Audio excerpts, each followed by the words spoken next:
c'est Barbara, je suis coach en leadership et instructrice MBSR et j'ai voulu fonder une entreprise pour allier la pleine conscience au leadership parce que je pense qu'on est vraiment dans un monde qui a besoin de plein de conscience et que ce serait bien qu'on soit le plus nombreux possible à apporter de la conscience dans ce monde. Et je suis très contente de recevoir donc, dans cet entretien live à JP, qui est quelqu'un j'ai eu la chance d'être mis en relation fin août par une amie en commun. On a le Cirque du Soleil en commun. Et ouais, c'est déjà fin août de l'année dernière, on a eu la chance d'être mis en relation et c'est une très belle rencontre. On a eu justement des premiers échanges Zoom comme ça. Mais en tout cas, moi de mon côté, tout de suite, ça a vraiment cliqué. J'ai vraiment senti qu'on avait plein d'affinités en commun, qu'on était vraiment sur la même longueur d'onde, sur la vision du leadership et de ce que nos organisations aujourd'hui ont besoin. Et ça fait plaisir, ça donne du baume au cœur, des rencontres comme ça. Et du coup, bah, voilà, c'est un peu comme ça que ça a commencé. Et puis, bah, du coup, je suis très contente que tu aies décidé de faire ce programme MBSR avec nous et qu'on ait du coup l'occasion de partager ton expérience dans ce live. Et ce que j'aimerais bien, en fait, c'est de commencer peut-être par que tu nous partages un peu ta trajectoire, parce que c'est vrai qu'elle est particulière et on n'a pas un entraîneur olympique tous les jours avec nous qui peut partager son expérience. Et puis, je crois qu'on est à 100 jours de Tokyo. Donc, ouais. C'est un peu l'occasion de parler de ça. Et puis, tu as une trajectoire qui est aussi super intéressante parce que d'entraîneur olympique jusqu'à la science de la motivation, c'est un parcours super intéressant. Donc, j'aimerais bien que tu nous partages un peu cette belle trajectoire. Merci beaucoup, Barbara. Ça me fait vraiment plaisir d'être avec toi ici. On est live, on est vraiment en discussion live, donc c'est super le fun. Rapidement, très jeune, je suis vraiment tombé dans ma passion qui était le ski alpin. Puis le ski alpin est devenu vraiment aussi une passion pour le ski acrobatique, donc les bosses. Donc, un sport où je retrouvais beaucoup d'action, beaucoup d'apprentissage à plusieurs niveaux. Une blessure me fait sortir du sport quand même assez tôt. Ma passion était tellement grande que j'ai décidé de continuer en devenant entraîneur d'un club de ski acrobatique. Dès mon tout jeune âge, j'ai fondé le club à seulement 19 ans. Puis ensuite de ça, j'ai fait mes études en kinésiologie. Puis j'ai eu la chance de travailler pendant à peu près 8 ans avec l'équipe provinciale ici, l'équipe du Québec, ici au Canada. Et ensuite de ça, j'ai eu la chance de participer à mes premiers Jeux olympiques en tant qu'entraîneur, mais pas avec mon pays, le Canada. J'ai eu la chance d'accompagner la Suède. Donc, je suis devenu entraîneur de Suède. J'ai vécu 4 ans en Suède pour vraiment supporter et soutenir l'équipe en direction vers Vancouver. Vancouver a été une expérience incroyable, unique, mais en même temps aussi a été une expérience où j'ai découvert différentes choses. Une contre-performance me permis vraiment d'aller faire une introspection puis comprendre comment je pouvais intervenir encore plus comme entraîneur. Et lors de mes deuxièmes Jeux olympiques, j'étais de retour au Canada pour soutenir l'équipe féminine de ski acrobatique. Et c'est là où est-ce que je me suis dit, mais je ne peux pas faire la même chose que j'ai fait à Vancouver parce que, au niveau énergie, au niveau bien-être, ça n'a pas été optimal. Et ça a été, je crois, la même chose aussi pour mes athlètes. Donc, j'ai essayé de trouver une façon de soutenir mes athlètes de meilleure façon et mes coéquipiers aussi. Et c'est là où j'ai découvert la science de la motivation. Et vraiment, en allant me chercher vraiment des soutiens de professeurs universitaires, mais je me suis fait enseigner comment je pouvais créer un plan olympique en m'appuyant sur la science de la motivation, la théorie de l'autodétermination. Donc, mon rôle a beaucoup été de prendre l'information théorique scientifique et de l'amener rapidement sur le terrain et de tester plein de choses pour voir qu'est-ce que ça allait donner. Et je me suis mis à comprendre la science de la motivation et basé sur mes expériences d'avant, mais j'étais tout le temps en mesure de comprendre où j'étais au niveau motivation quand j'étais à Vancouver. J'avais été dans des motivations beaucoup plus au niveau de mon ego, au niveau de mes peurs, au niveau des résultats. Donc, les médailles étaient très importantes pour moi en direction vers Vancouver. Puis, je me suis retrouvé à apprendre la science de la motivation où je me suis découvert que le plaisir, la motivation intrinsèque était extrêmement importante, mais aussi le sens, l'utilité. Donc, qu'est-ce qu'on faisait en tant qu'entraîneur, mais aussi en tant qu'équipe, de voyager à travers le monde. Quelle était notre mission? Quelle était notre posture? Puis, qu'est-ce qu'on voulait créer? Puis ça donnait un sens vraiment à notre mission. Puis on a voulu vraiment en apprendre beaucoup là-dedans. Puis un de nos objectifs était vraiment d'influencer une jeune génération. Puis là, quand on pense comme ça, bien, ça change beaucoup nos comportements. Excuse-moi, c'était quelque chose d'habituel dans ce monde-là, de travailler de cette façon avec un sens plus profond? Je te dirais que des expériences comme ça ou des expériences comme ça en sport, il n'y en a pas tant que ça. Puis surtout relié à la théorie de l'autodétermination.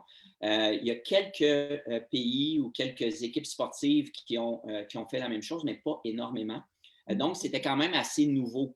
Puis au Canada, ben, c'était quelque chose de complètement nouveau. On était vraiment dans l'innovation. Puis on marchait vraiment un peu à l'aveugle. Si on y pense, ce n'était pas quelque chose que j'avais fait. Donc, on a décidé d'y aller tous ensemble en tant qu'équipe. Puis, on a vraiment pris une approche là, pour, encore une fois, satisfaire notre motivation, puis aller chercher la motivation optimale sans trop vraiment savoir où on s'en allait. Puis, c'est ça qui est super intéressant parce que moi, quand j'ai commencé à utiliser certains principes de la science de la motivation, mais tout de suite, j'ai eu vraiment un impact au niveau de l'énergie, au niveau du bien-être, au niveau de la qualité des relations, de la compétence qu'on développait et surtout des choix qu'on avait et de l'autonomie qu'on avait à l'intérieur de l'équipe. Et j'ai changé ma façon de voir les choses. J'étais un entraîneur à Vancouver, mais à Sochi, j'étais plus un facilitateur qui créait un environnement pour permettre à mes athlètes d'avoir de l'autonomie, d'avoir des choix, d'augmenter leurs compétences et d'augmenter leur contact entre coéquipiers puis entre leurs entraîneurs. Et tout ça, bien, ça a créé vraiment un climat très, très sain. Et je me souviens, le travail que je faisais avec mon collègue entraîneur, bien, on avait vraiment une relation où on était dans nos forces, puis on a développé cette approche-là. Puis c'est beaucoup une approche de comportement organisationnel ou développement organisationnel qu'on peut trouver dans les différentes entreprises ou tous les recherches dans les universités par rapport à ça. Mais ce qu'on ne trouve pas assez, ou qu'on ne trouve pas assez justement dans les organisations. Peut-être. Et nous, ce qu'on a fait, c'est qu'on est allé chercher cette information-là, puis on l'a amenée vraiment à l'intérieur du sport. Et tout ça, bien, ça a créé beaucoup de bien-être, beaucoup d'énergie positive. Et quand on y pense, ça a créé ce bien-être-là qui a permis aux athlètes de créer un rendement. Donc, il y avait un rendement élevé et ce rendement élevé-là a apporté une satisfaction chez l'athlète et vraiment une performance et une conséquence de résultat à la fin. Donc, ça a été vraiment notre objectif. Puis on a eu vraiment un résultat vraiment une très bonne performance. Les athlètes ont atteint leur niveau optimal et à la suite des Jeux olympiques, mais les athlètes n'étaient pas brûlés mentalement, n'étaient pas brûlés physiquement, étaient fatigués, mais on a beaucoup appris de cette expérience-là.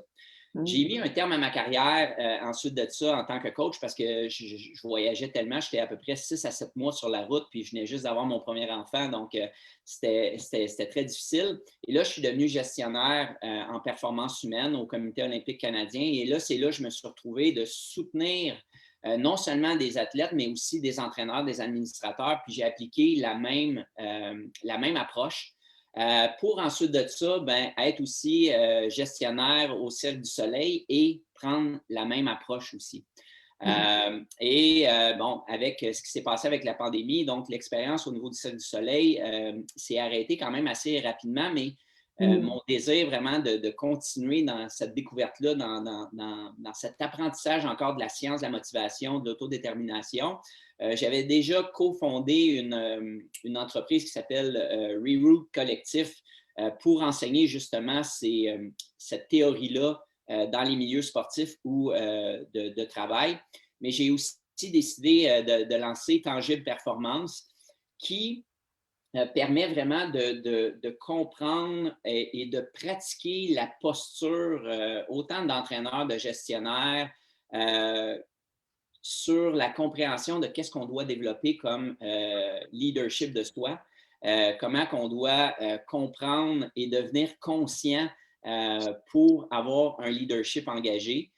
Et ensuite de ça, quand on devient conscient, là, ensuite, on peut vraiment utiliser les informations et les outils que la théorie de l'autodétermination ou de la motivation nous demande.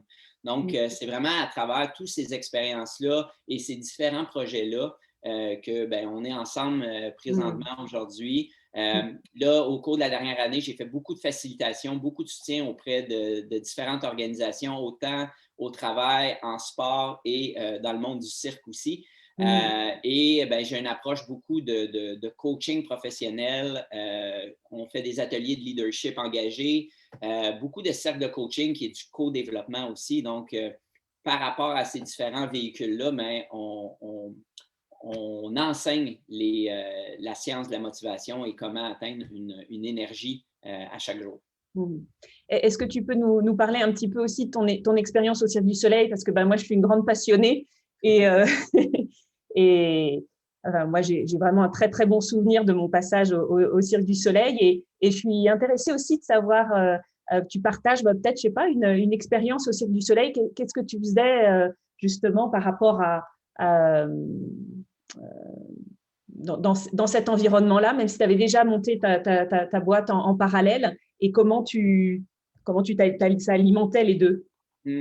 C'est super intéressant comme expérience. Donc, le Cirque du Soleil, mon rôle était vraiment d'être le chef des programmes de formation. Donc, j'étais vraiment en soutien aux entraîneurs et aux programmes à Montréal, qui était le quartier, qui est encore le quartier général du Cirque du Soleil. Et on s'assurait vraiment que l'environnement était adéquat pour les entraîneurs. Puis avec mon expérience, si les entraîneurs sont dans une belle situation et qu'ils sont en mesure vraiment d'aller dans leur motivation autonome, ils vont créer un effet cascade, ils vont soutenir les artistes de cette façon-là aussi. Donc, encore une fois, je suis arrivé avec mon approche au niveau de la motivation et j'ai encore une fois essayé d'être le facilitateur pour que les entraîneurs se sentent le plus autonomes, compétents et connectés avec nos différents objectifs ou intentions qu'on avait, mais aussi entre eux, pour ensuite de ça, soutenir les athlètes de la meilleure façon.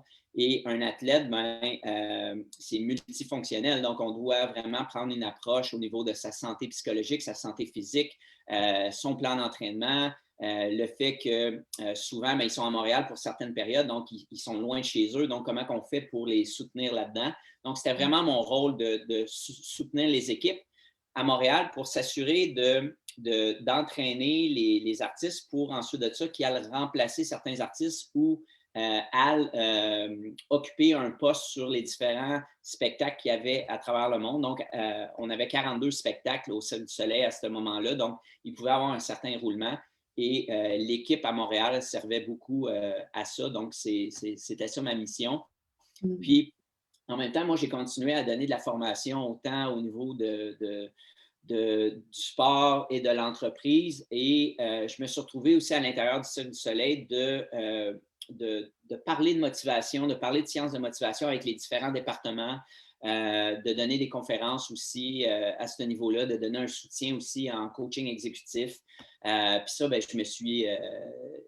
j'ai beaucoup eu de plaisir à faire ça parce qu'encore une fois, ça a amélioré ma compréhension et de voir que la motivation, ben, c'est universel.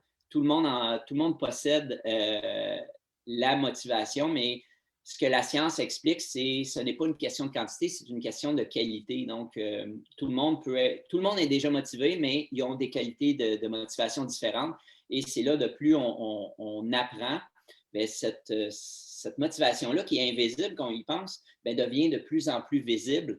Et c'est ce que j'essaie beaucoup de faire avec Tangible maintenant. C'est pour ça que ça s'appelle Tangible. J'essaie de travailler beaucoup dans l'intangible, de la performance, comme j'aime appeler, et de la rendre tangible auprès des gens et de leur milieu. On parle justement beaucoup d'engagement en entreprise aujourd'hui et de plus en plus cette difficulté à avoir des employés engagés. Quelle est ta vision justement par rapport à ça et par rapport à la motivation de ce que tu vois dans les entreprises et comment ça peut être différent ou similaire aux environnements que tu as eus au cirque ou dans le monde du sport? Mais c'est ça qui est super intéressant. Hein? Je me considère très chanceux d'avoir été en mesure d'être dans différentes situations. Donc, de me retrouver vraiment à différents niveaux dans le sport, autant de clubs au départ, puis ensuite de ça, d'équipes provinciales, et ensuite de ça, d'équipes olympiques, autant en Suède qu'au Canada. J'ai découvert beaucoup au niveau de la motivation. Et ensuite de ça, avec mon rôle de gestionnaire, j'ai découvert que même si on est dans un milieu de travail, peu importe le rôle qu'on a, il y a tout le temps l'humain en arrière.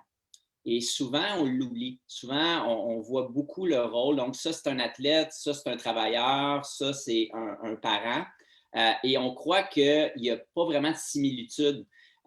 Selon mon expérience, puis mes différentes expériences, c'est toute la même chose.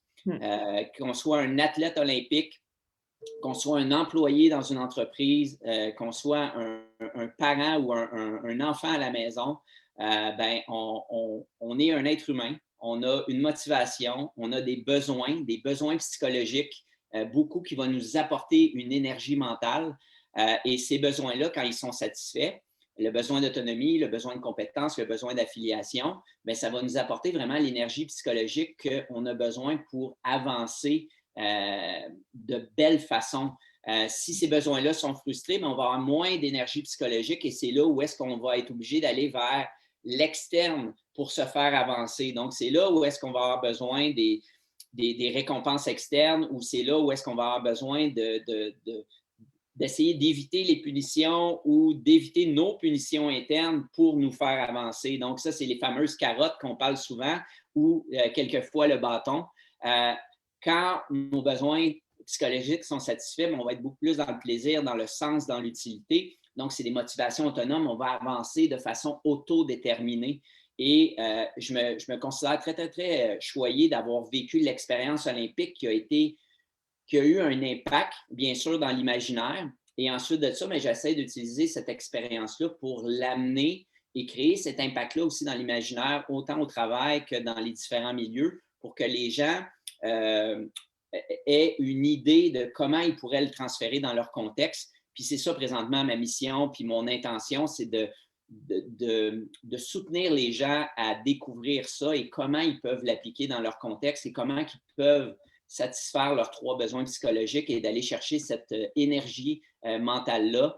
Et c'est vraiment de cette façon-là que je trouve ça extraordinaire d'avoir eu la chance d'être dans plusieurs milieux et de comparer, de se dire au bout du compte que tout est similaire, l'humain et ensuite les rôles et ensuite les différentes fonctions qu'on a dans la société. C'est passionnant. Moi, je trouve que c'est particulièrement d'actualité. Je trouve qu'on a une époque où on parle des millennials, mais je pense que c'est assez général, où toutes les personnes ont besoin de plus de sens.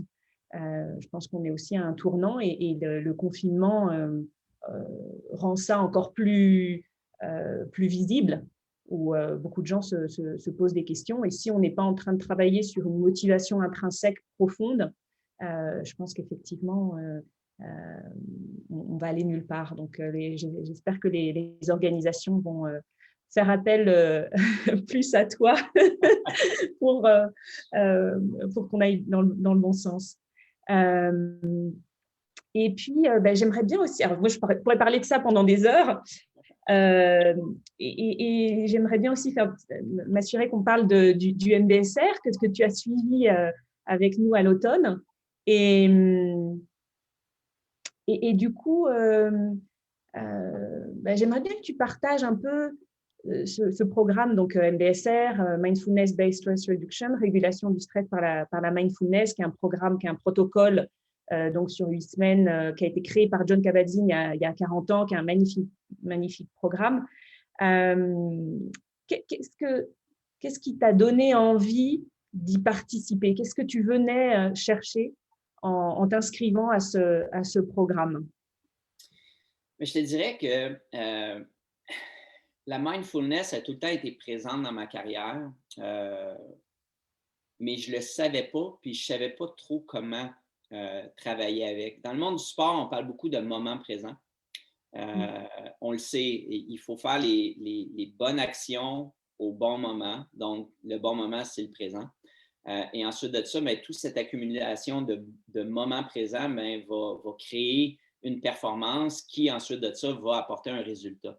Juste pour te dire, aux Jeux olympiques de Sochi en 2014, lors de la super finale, qui est la dernière descente avant les résultats finaux, nos 2 mots-clés étaient moment présent, tout donné. Donc, c'était vraiment moment présent, d'être ici et maintenant. Et ensuite de ça, tout donné, venait beaucoup aussi de mon expérience de Vancouver. Donc, vraiment, de ne pas s'économiser et de vivre l'expérience vraiment pleinement. Et encore une fois, ce que j'ai découvert par la suite, quand j'ai quitté mon rôle d'entraîneur, on parle beaucoup de moments présents encore une fois, dans la fonction de performance. Donc, on veut être dans le présent à cause de la conséquence d'un résultat. Donc, ça, j'étais plus conscient de cette façon-là. Et par mes différentes expériences avec l'apprentissage de la motivation, j'ai découvert beaucoup que la théorie de l'autodétermination, ce que ça explique, c'est que si on veut vraiment aller dans des motivations de sens, de plaisir et d'utilité, on doit tout d'abord être conscient et présent sur nos valeurs, nos intentions, nos émotions. Et là, ça a piqué vraiment ma curiosité. Puis là, j'ai commencé beaucoup à enseigner d'être présent, de comprendre ses émotions, mais je n'avais pas vraiment d'outils et je ne l'avais surtout pas pratiqué autant que je le voulais. Donc, j'ai commencé à faire, bien sûr, de la méditation avec des applications, Petit Bambou, avec Mindspace et tout ça. Puis là, ça a été ma première découverte. Je te dirais que ce qui est super intéressant, j'ai lu aussi le livre « Où tu vas, tu es », qui a été un peu mon introduction à la pleine conscience. Et là, encore une fois, par mes formations, mes enseignements que je donnais, j'en parlais tout le temps de plus en plus. Puis là, quand on a eu la chance de faire notre rencontre, puis de parler, puis que je pouvais suivre une formation, c'est sûr que pour moi, ça prenait tout son sens.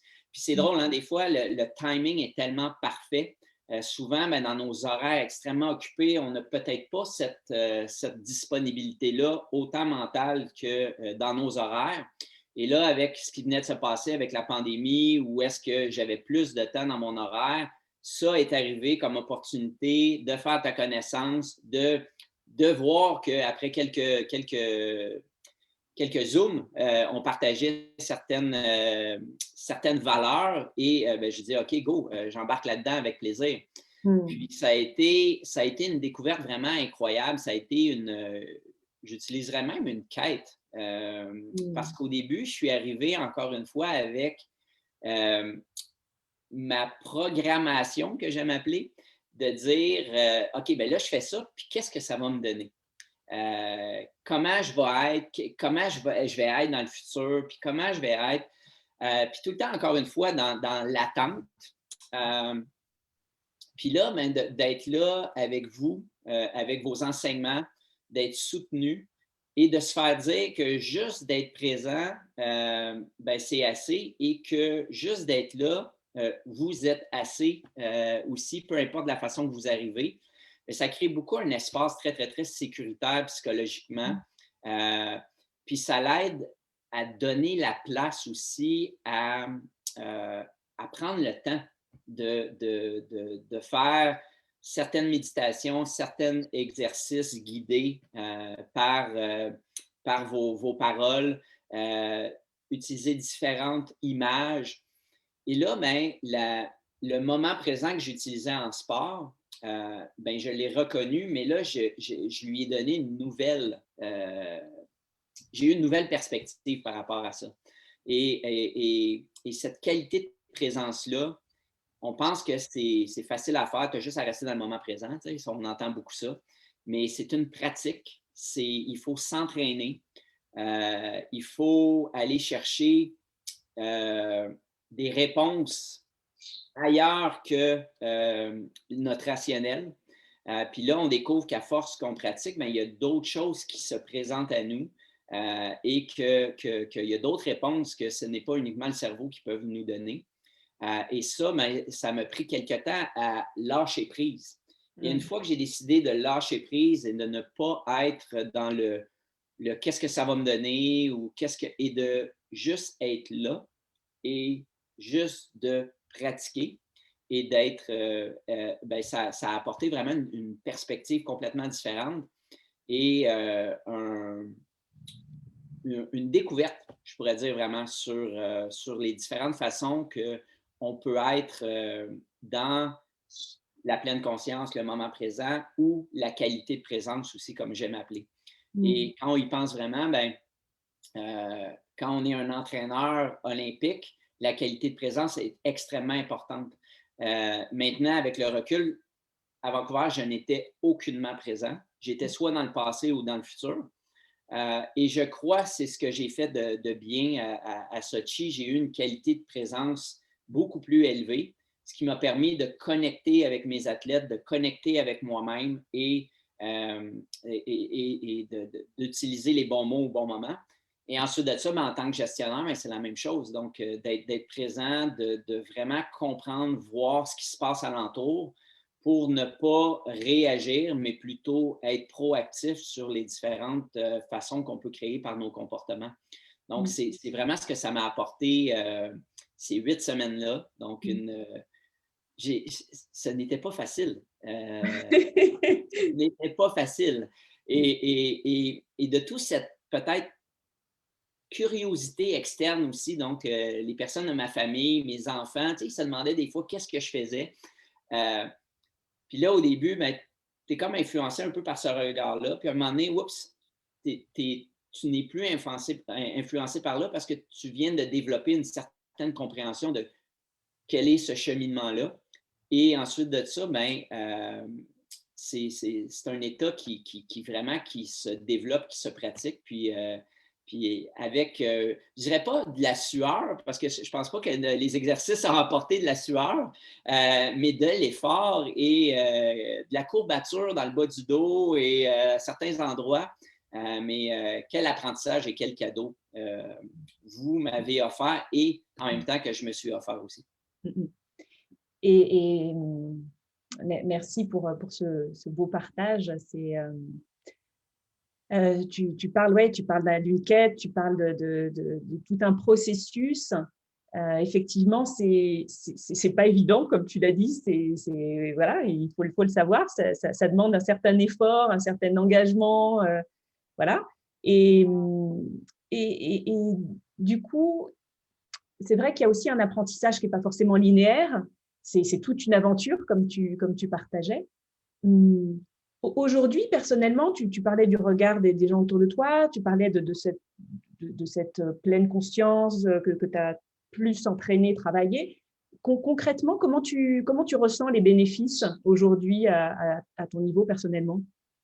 Mais encore une fois, quand je me fais prendre dans le tumulte là, de nos horaires ou j'ai tout le temps un point d'ancrage où est-ce que je peux revenir. J'ai beaucoup plus d'outils que je peux utiliser pour être, encore une fois, dans vraiment le moment présent ou vraiment dans ce neutre-là que j'aime appeler. Et je retourne là sans attente, sans vouloir de bienfaits, sans jugement, parce que les 8 semaines, puis on a terminé au début décembre la formation, donc toutes les prises de conscience qu'il y a eu par la suite, le fait d'enseigner aussi, ça m'a aidé beaucoup de comprendre. Donc, ça me donne ce point d'ancrage-là où retourner et sans attendre, d'avoir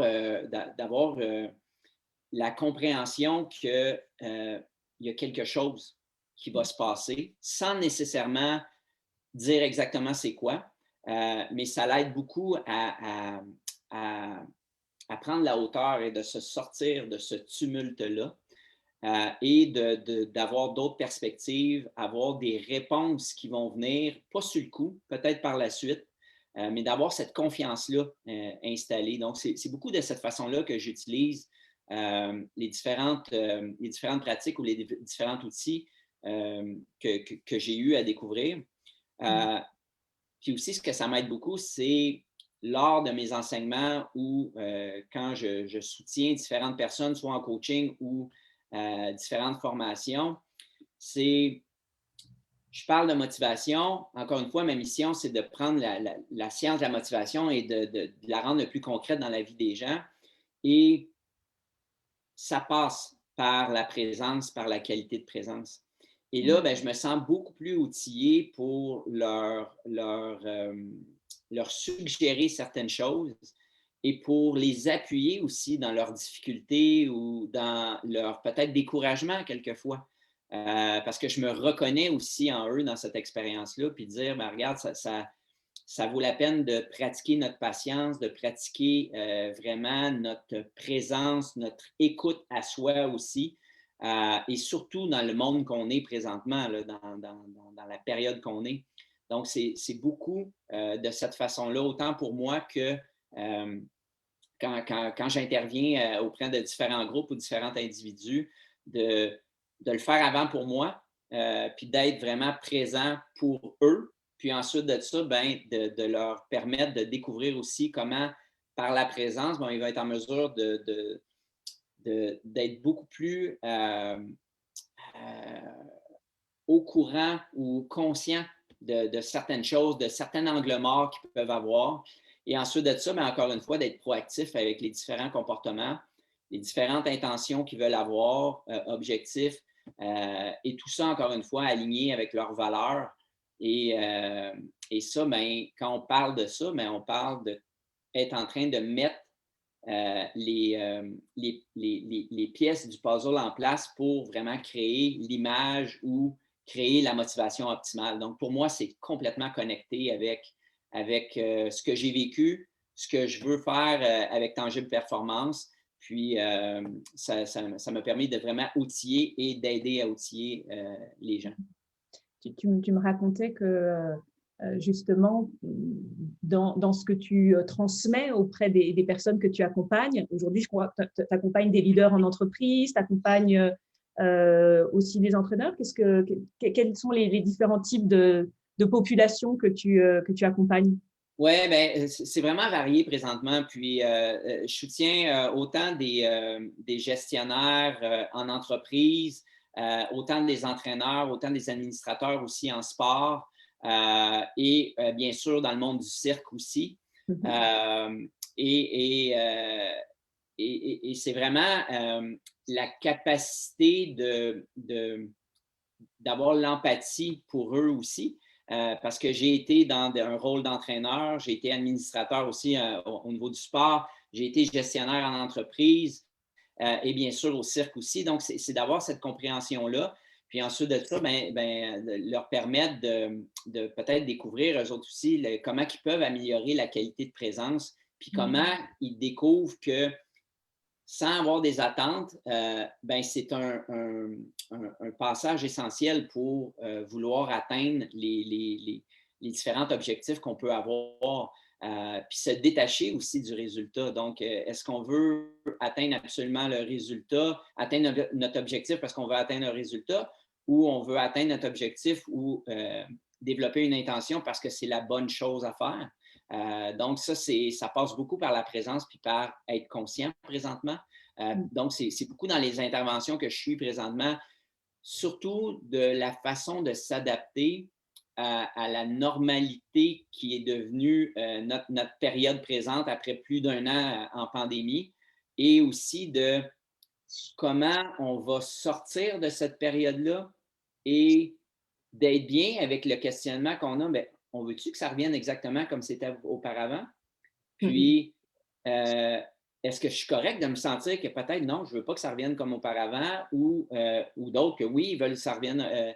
Donc, c'est de trouver aussi ces réponses-là. Et pour moi, ça passe beaucoup par la qualité de présence, puis la qualité de conscience, puis de voir comment toutes ces émotions-là qui sont présentement dans nos environnements, que ce soit des émotions négatives, puis il y en a beaucoup, des émotions positives de certaines personnes que cette nouvelle réalité-là leur font vivre.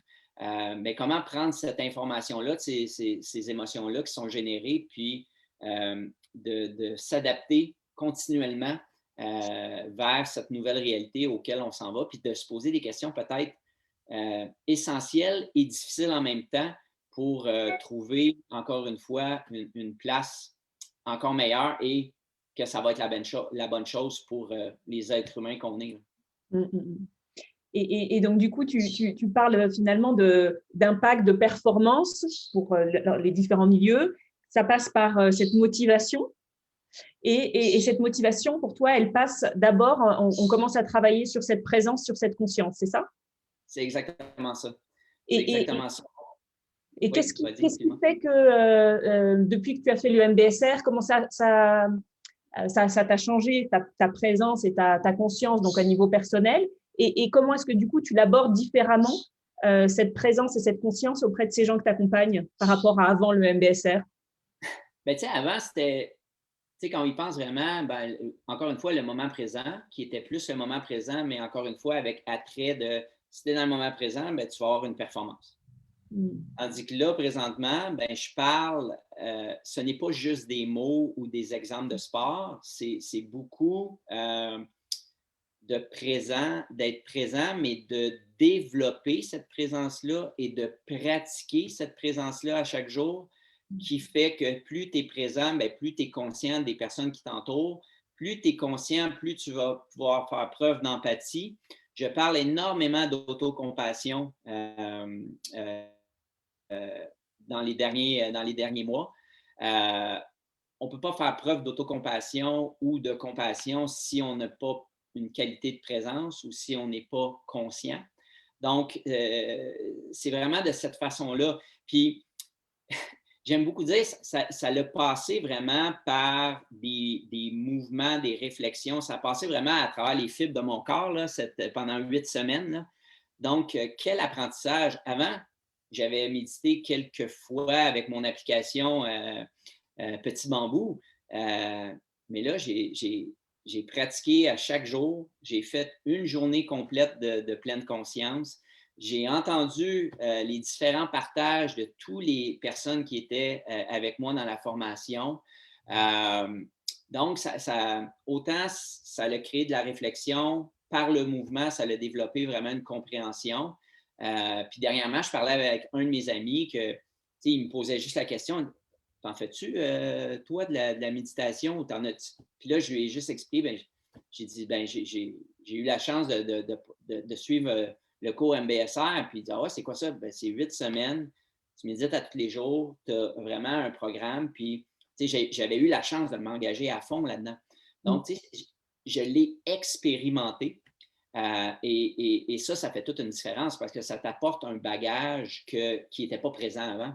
et un bagage que je peux tout le temps me référer et tout le temps avoir accès et de répéter aussi, parce que c'est encore une fois la pratique. Il y avait quelqu'un qui disait que on pratique toujours, mais c'est juste qu'est-ce qu'on pratique. Puis, c'est vraiment ça qui me sautait aux yeux. C'est vrai qu'on pratique tout le temps, mais qu'est-ce qu'on pratique? Donc, j'essaie tout le temps de pratiquer encore ce que vous m'avez enseigné, puis ce que j'ai appris avec le groupe, avec cette intelligence collective-là. En même temps, ben, j'ai un peu plus d'expérience, donc je peux pratiquer de différentes façons puis de l'adapter un peu. Donc, je peux même faire présentement des exercices qu'on a fait ensemble, mais en train de courir à la montagne. Je peux même le faire en marchant. Je peux même, puis ça m'apporte encore une fois des réflexions puis des réponses différentes. Là. Super.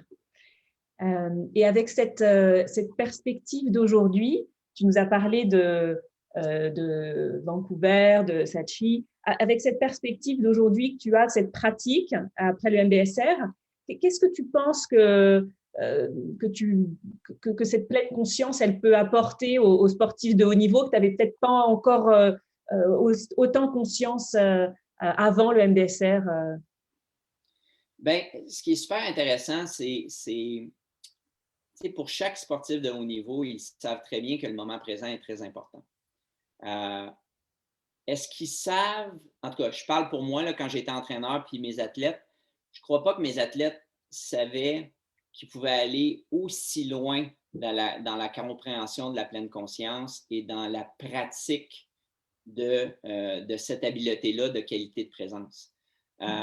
Si je me souviens, encore une fois, de mes expériences olympiques puis de toutes mes autres expériences ensuite, autant au Cirque du Soleil quand un artiste performe sur scène, c'est inévitable qu'elle doit ou qu'il doit avoir une qualité de présence, cet artiste-là.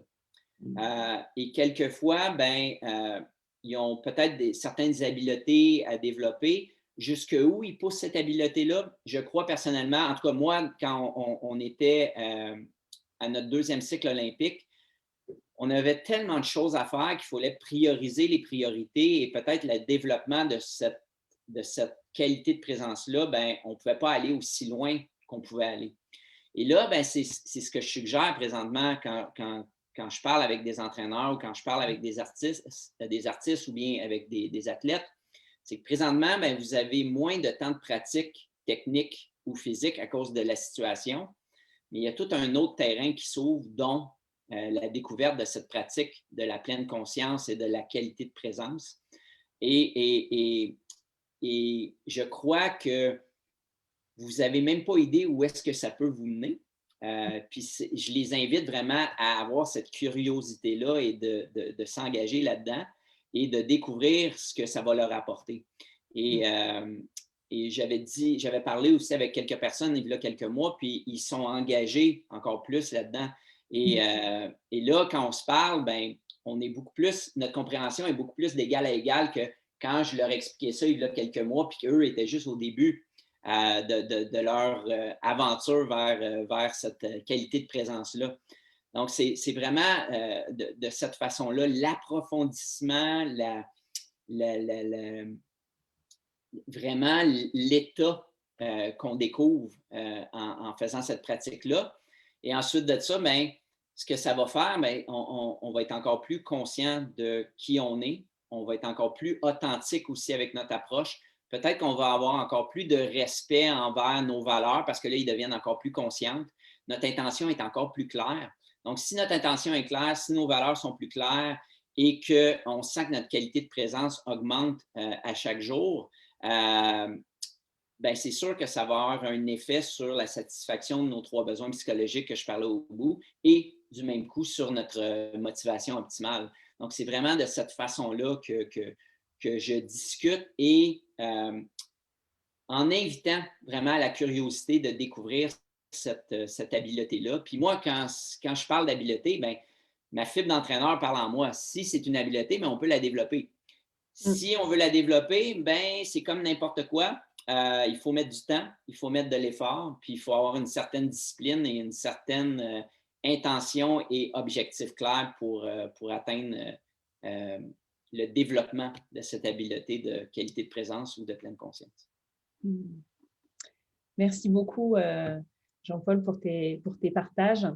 Peut-être pour terminer, on a des groupes qui commencent la semaine prochaine. Il y a encore quelques personnes qui hésitent, qui doutent s'ils doivent se lancer dans ce programme ou pas.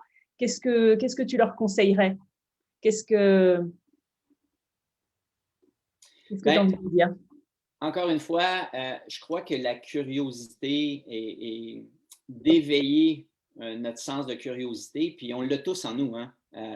Quelquefois, peut-être que les obligations qu'on a ou notre horaire qui est tellement chargé, peut-être qu'on doit délester certaines choses pour que la curiosité revienne. Moi, ce que vraiment je parlerais beaucoup, c'est oui, les pratiques, les techniques de pleine conscience, mais la communauté. La communauté qu'on découvre quand on ose embarquer dans une nouvelle approche pour la plupart des gens. Cette découverte de la communauté apporte énormément de bien. Vraiment cet espace très sécuritaire qui est créé par les participants et surtout par toi, Barbara, qui crée vraiment cette sécurité psychologique-là pour vraiment que tout le monde se sente assez et de développer leur habileté, où est-ce qu'ils sont.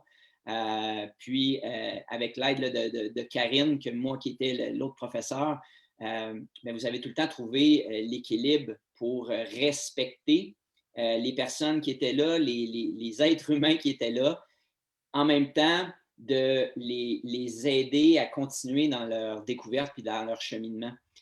Puis vous avez vraiment des exercices ou des outils pour nous faire découvrir et ramener certains angles morts qu'on a. Et quelquefois, ça peut être frustrant de dire « Oh, boy, j'avais pas vu ça, puis ils viennent me faire découvrir ça. » Mais quel beau cadeau, là. Donc, moi, c'est vraiment être curieux. Puis ensuite de ça, quand on plonge, je suggère de vraiment plonger pleinement et d'aller vraiment vers cette découverte-là de nouveaux espaces, de nouvelles façons d'approcher les choses pour enrichir déjà tout le bagage qu'on a. Ça ne veut pas dire qu'il faut changer tout ce qu'on a. C'est au contraire, on garde ces choses-là, mais peut-être le choix de nos expériences ou le choix des outils qu'on a développés par le passé, peut-être le choix va être un peu différent des outils qu'on va prendre ou des comportements qu'on va prendre pour s'adapter à différentes situations. Donc, moi, c'est vraiment ce que je communiquerais aux gens qui hésitent encore un peu, mais la découverte d'une communauté qui va être connectée, qui va être vraiment très, très, très généreuse et cet espace sécuritaire pour être qui on est à tout moment, puis de se développer à notre rythme. Super. Et d'ailleurs, tu termines sur la communauté qui est la rencontre, finalement, cette connexion avec l'autre, et justement, je commençais notre échange sur cette belle rencontre qu'on a eue grâce à Fanny, tous les deux. Et du coup, j'avais envie de lire un texte de Charles Pépin, qui est justement son livre « La rencontre ». Il en va ainsi des rencontres. Le hasard n'est que le point de départ. Ce n'est pas lui qui préside à nos destinées. Il se provoque. Quand on prend la mesure de l'importance des rencontres, on porte un autre regard sur les œuvres qui nous nourrissent, sur notre vie même. Nous sommes dépendants des autres. La rencontre n'est pas un agrément, une alternative accessoire. Elle nous est essentielle.